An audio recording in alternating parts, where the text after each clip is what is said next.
नमस्कार। अब मैं आपको पाकिस्तान की मिस इन्फॉर्मेशन कैंपेन के बारे में अवगत कराऊंगी।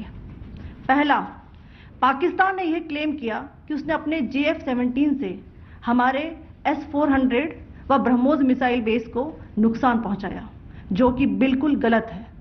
दूसरा, उसका यह भी मिस इन्फॉर्मेशन कैंपेन था कि हमारी एयरफील्ड्स जो कि सिरसा, जम्मू, पठानकोट, बठिंडा, नलिया और भुज में है, ये उसका मिस इन्फॉर्मेशन भी बहुत गलत है।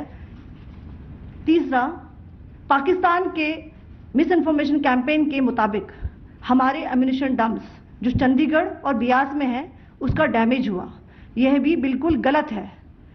हमने आपको मॉर्निंग ब्रीफिंग में बताया था विद फैक्ट्स एंड फिगर के साथ कि ये सारी चीजें बिल्कुल सही सलामत हैं। अब मैं आपको बताना चाहती हूं कि पाकिस्तान के एक प्रेस कॉन्फ्रेंस में ये बात की गई थी कि उनके सीनियर मिलिट्री ऑफिसर्स जो कि पूरी तरह से ये भ्रामक हैं और तथ्यों से दूर हैं कि पाकिस्तान की ओर से ये झूठा आरोप भी लगाया जा रहा है कि भारतीय सेना ने मस्जिदों को नुकसान पहुंचाया।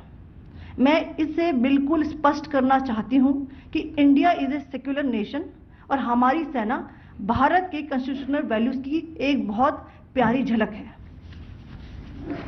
इंडियन आर्म फोर्सेस ने पाकिस्तान को बहुत भारी नुकसान पहुंचाया, उनके मिलिट्री इंफ्रास्ट्रक्चर्स को, चाहे वो लैंड एसेट्स हो या फिर उनके एयर एसेट्स। यही नहीं, इंडियन आर्म फोर्सेस ने पाकिस्तान की एयरफील्ड्स स्कर्दू, जकोबाबाद, सरगोदा और बुलारी को बहुत नुकसान पहुंचाया। इसके अलावा पाकिस्तान के air defence system, radar system, उनको भी एयर स्पेस में अनडिनेबल किया।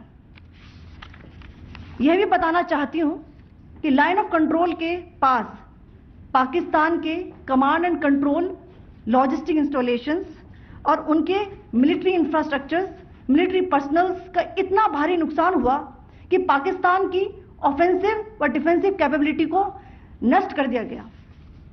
अंत में मैं फिर से ये बात दोहराना चाहूंगी, इंडियन आर्म फोर्सेस पूरी तरह से तैयार है, सतर्क है और भारत की संप्रभुता और अखंडता की रक्षा के लिए पूरी तरह से कमिटेड है।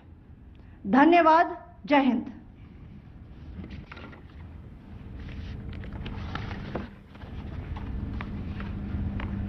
So several attempts were made by Pakistan